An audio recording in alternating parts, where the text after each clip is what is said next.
Hello and welcome back to another tutorial where I'm painting up this Reaper Legends Wanderhat Wizard, starting off with Death World Forest. That's what I'm going to use to base coat his robes with. I must say I'm really enjoying these tutorials. I'm absolutely loving it because I can just take any miniature I want from any genre and paint them up. I happen to be painting a series of Reaper models for my D&D games to try and spice them up a bit, and that's motivation enough. As you can see, I've got the paint quite thin here for this. I didn't want it thick because it's like a dark primer, so I wanted the darkness to show through. I don't want him to have a very clean looking robe. He's out in the wilderness, and I want it to be fairly well worn, to have that fairly well worn look about him.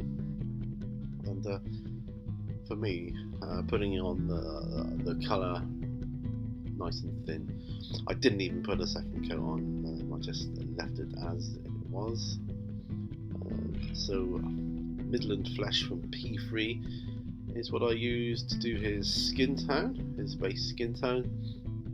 It was on nicely. It's a nice alternative to Cadian Flesh tone, and I didn't bother with a Bugman's Glow underneath because I'm going to be darkening it down with the shade later on. So the way I see it, this is more than good enough, and I get to cut out a stage without losing any detail that I want. And I think it looks fine and dandy as is. So yeah, it's a very I love the P3 range, nice and thin. They go on lovely. Sometimes, yeah, you might need a second coat, but not in this case. Alright, Talon Sand. Now, his hat, of course. I wanted him to have similar colours on his attire, or colours that went well together, but weren't too different from one another. Sometimes I want the contrast, but not in this case. So I felt that Talon Sand was the best choice for something which is kind of the same but different, you know. So that's what I was going for there.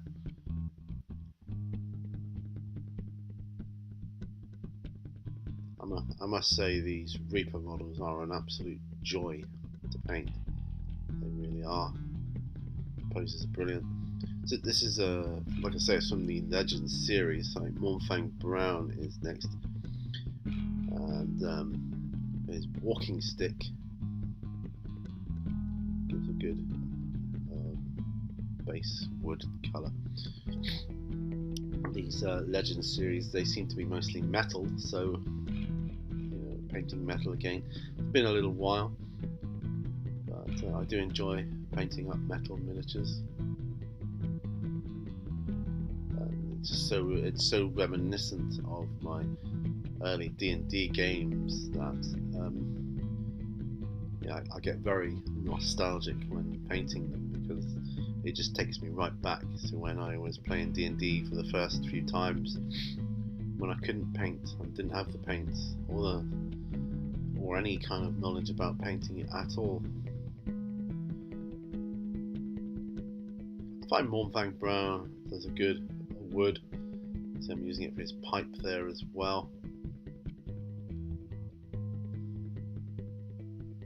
It's a nice small detail, but it's quite easy to get to. The pose lends itself well to it. I thought I need some more mages and magic users and wizards and that for Dungeons and Dragons. I just need it. Alright. Black Grey is the next colour I'm going to use from Model Colour, which again is a Vallejo paint, and this is for the bird on top of his walking stick.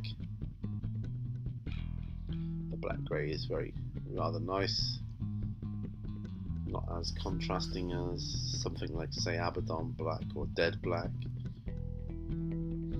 Now, White Grey. Now this is kind of an off-white, which I use. It's from Model Colour for his beard, essentially, beard and moustache, and that So yeah, white grey.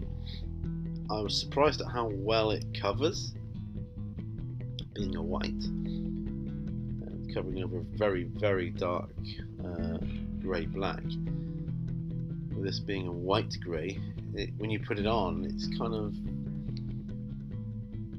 it's already looking like it's got shading, not because it's thin, just because of the colour, and then the shadows add to that.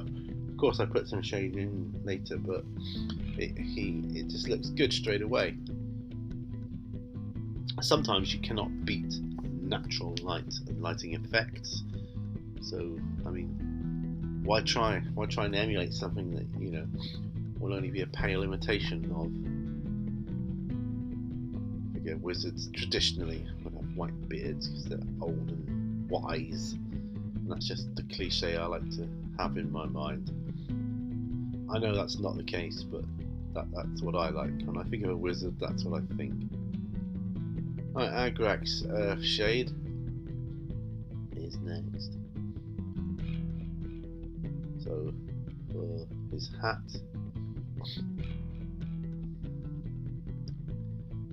so it covers the underside as well.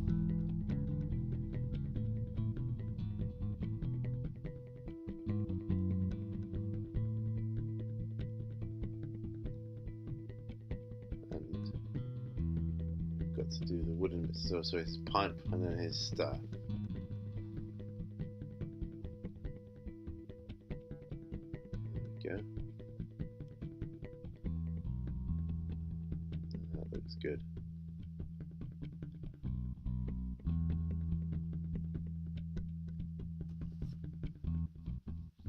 There we are. It's kind of a, oh yeah, we're putting it over his robes as well to kind of blend those already darkened areas in, the ones that are showing through. So obviously it goes on a lot darker, then it dries. When you put this on, don't be alarmed. That's what, you know, you think, oh my goodness, what have I done? I've got to start again and strip all the paint off. No, you don't. It'll dry lighter, but it will remain in the recesses, which is cool. Be careful when you're doing it not to let it pool too much at the bottom. Make sure you look at the areas it's going to when it's drying. Longbeard grey is next, because as you can see, what I decided to go ahead and put some texture astrogranite debris on, because that's what it's called now, isn't it? Astrogranite debris. They do two, sorry. They do an astrogranite, which is smoother, and astrogranite debris, and the debris is the one that's has like more sand in it or whatever. That's what I did, and I was just dry brushing the Longbeard grey onto that. It's kind of my go-to basing thing. So Xandrie Dust. Now Xandrie Dust is what we're going to use for the rope around his waist. It's kind of a good base colour for like old rope, I find. So he's got a length of rope around his waist, tying his robes together, and it looks rather good when you've got that.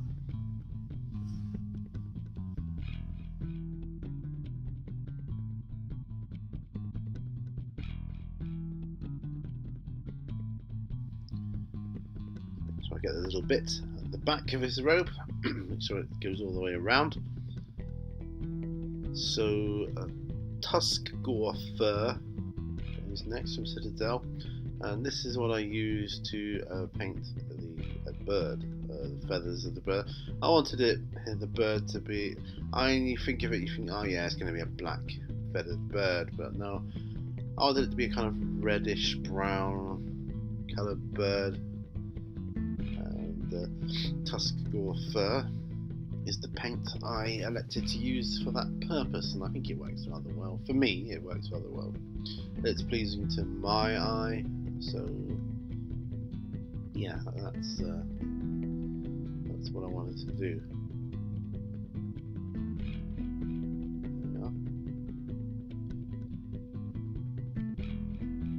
Shabty Bone. Shabty Bone is a great paint. Now, shabby bone is what I use to just highlight the raised parts of the rope, make it look a bit more ropey. Ropey. Just to make it look a little more realistic, I suppose.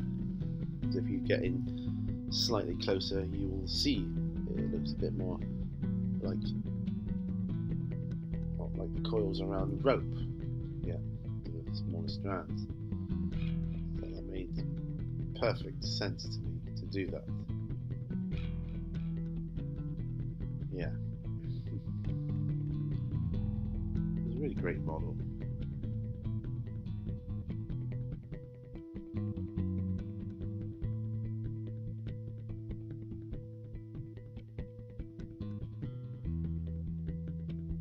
As you can see, going around the rim of the hat. It's like the edge. And I kind of like broken edges, so I guess it's an old hat. That's old hat, that is. Yeah, just to draw eye attention to it. Okay, Abaddon black.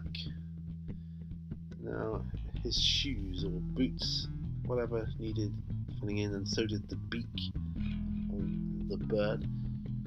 I really don't know what type of bird it is, but it doesn't really matter. I wanted it to have a black beak.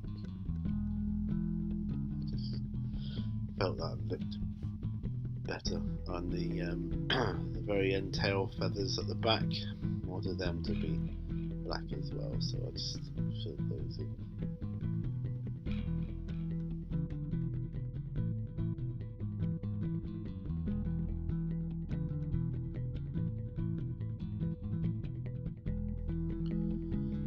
Alright, so back to Talon Sand, and what I'm going to do with this is paint the little satchel bag things he's got draped across him, for one thing, because they go with his hat. It kind of matches. And then I want to kind of re-establish a little bit on his hat, but I'm leaving the very edges free so they can remain darker. So I think that looks better when you do that. I do. So yeah, doing the patches there, or the satchels. Excuse my big head in the way there, with my glasses. Double to get a good camera angle when you're doing these tutorials. I find I'm getting better with it, I think. So there we go, just going around the top of the brim of the hat, because I felt it was a little too dark, just slightly, just ever so slightly. Just needed to bring it back a notch. Establish that main colour.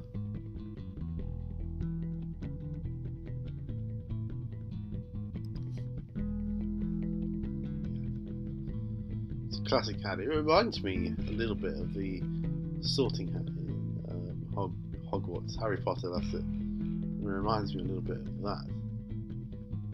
Alright, lead belcher is next, and it's the airbrush lead belcher, but I'm not going to be airbrushing. Got a little canister thing on the back on his waist lower end, and I want it to be for that. Now, why did I go for airbrush lead belcher? I hear you ask. Well, I did hear you ask. Yeah, I'm not airbrushing. Well, because as it's an airbrush paint, it's already thinned down, so I can just use that stuff straight out the pot, and that's not going to be any dearer than a normal paint, really, because it's cheaper. Agrax Earthshade is next. We'll just be going over the hat there because it was dark, then I lightened it up, and then I'm just trying to blend it in a bit more. So the satchels and shoulder packs. They get the Agrex Earth shade treatment too. So does my bird.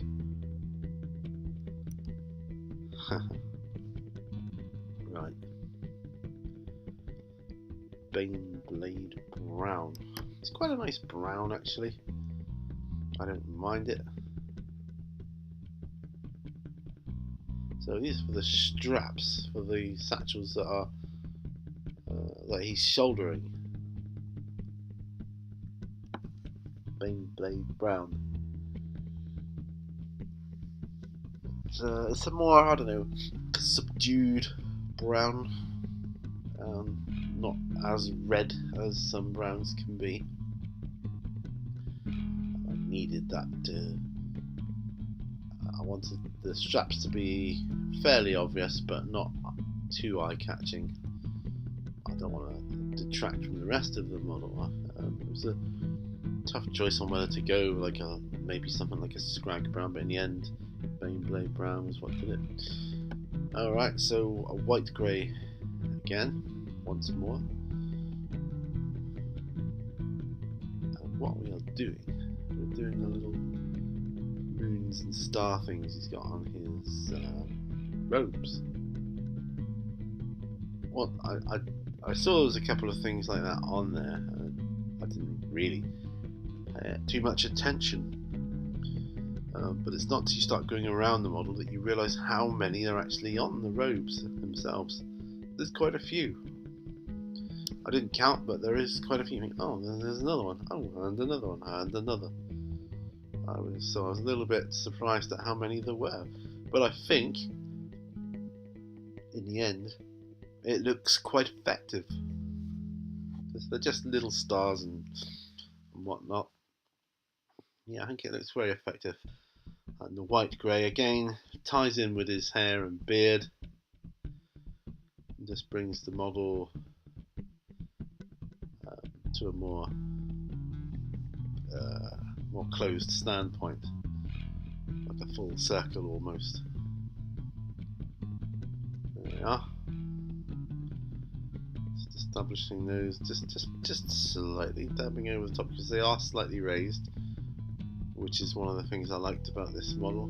The stars were actually raised above the cloth of his robe, so that was very good indeed and very helpful, and enabled me to easily paint them with a thinned down version of the paint. You know, just thin it down enough. Just go over the top. So if you globbed it on, you'd probably end up spilling over the top and making a mess, and that just doesn't look good for anyone.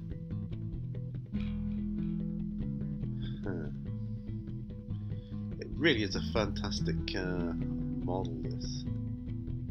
Lovely pose. So why not have moons and stars on you? Traditionally, that's what they had anyway, isn't it? Wizards had moons and stars and things like that, and witches and things. I can remember that as a kid anyway, like seeing pictures artists drew of them. They would always have those little stars and moons. I just think this is kind of a nod in that direction. Alright. Lauren Forest, now you can probably guess what that's going to be for. We're going to be establishing some highlights on his robes. Lauren Forest seems to go well with Deathworld Forest, and just seems to go quite naturally with it. It's like a natural progression. So yeah, I would like to take this opportunity to thank you all for joining along with me with this tutorial of how I painted my Wanderhat wizard. I love the way these tutorials come together, and I get to paint a miniature. Sometimes it takes a couple of days to do the whole tutorial, but you know, I think it's worth it in the end. And I think this guy is going to look really good in a dungeon somewhere, or you know, even above ground. He's going to look great in a party of adventurers. Going to be like the Gandalf of the group, if you will, the wise one. I love that. Either way, when you get older, a model of an older person, it just makes you think, yeah, they're old and wise. Does that with me anyway. So yeah. Anyway, I'm gonna say thank you once again. Remember, all brushes lead to war, because this is pretty much the end of it here.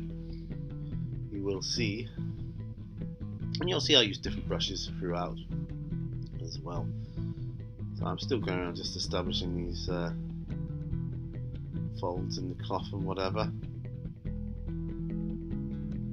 Just anything that's a bit raised. Really is a striking model. It's an absolute joy to paint. Really is. I love it. It's brilliant. But like I say, there he is. Don't have my turntable, just showing him around there. That's how I do it. Thank you very much for joining me. Remember, all brushes lead to war, as I said. And see you on the next video. Might be another tutorial, who knows. Bye for now, folks. Bye bye. Have a good one.